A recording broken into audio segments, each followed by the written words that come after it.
Hello, everyone. Welcome to another Wednesday. I hope you're having a great week. I'm Michael Halfhill. I'm the pastor at the Piedmont Park Seventh-day Adventist Church, and I am so glad that you stopped in again for just a little thought for your middle of the week. I'm making my way through the book of Daniel, and we're almost to the end, and here we are making our way through the year, and we made it to October, so we're kind of heading down to that slide to the end of the year. Hope you're having a good time here in the fall. But yeah, we're in Daniel 12. That's where I'm at today. And just a fascinating book and a great ending to the book. I really like this. And so Daniel 12 is just kind of a continuation from Daniel 10 and 11 in this amazing prophecy that talks and covers so much history and reaches to the time of the end. And here in Daniel 12, I love that when it talks about the end, sometimes we get so focused on how bad things are going to be. And Daniel does mention that, yeah, things will get bad. But we don't have to focus on that because there's something better to focus on. Here in Daniel chapter 12, it says, Michael will stand up, the one who watches over you. And it says, and then there shall be a time of trouble such as never was since there was a nation. Oh, that doesn't sound good. And of course, there has been trouble throughout time. And there will be, even until the end.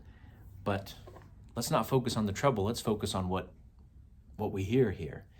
It says, and at that time, speaking to Daniel, says, your people shall be delivered, everyone who is found written in the book.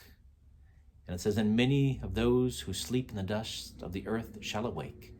And so here in the Old Testament, we actually find talked about the resurrection, the future resurrection to happen. And so we have that promise in the Old Testament and then also spoken about in the New Testament as well, that promise that this messed up world, this sinful life, this existence of pain and suffering will end someday when the resurrection happens at the second coming. And so here it says that, yes, at that time, God's people will be delivered. And then, of course, it talks about Daniel shutting up the words of this book until the end. And so Daniel didn't understand everything. There may be times that you read the Bible and you don't understand everything.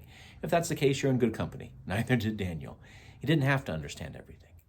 But God said when the time comes, people will. Their knowledge will increase here in the book of Daniel and in the Bible, and they will understand when they need to.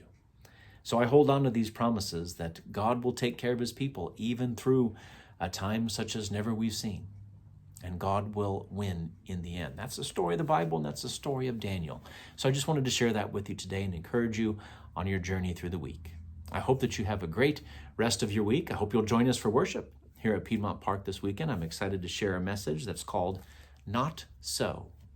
I hope you'll come and listen. We're also going to be celebrating communion this week. We have Bible study time at 9:30. Then our worship service starts at 11. Friends, have a great rest of your week. Enjoy the fall and take care. And let's take care of everyone. God bless.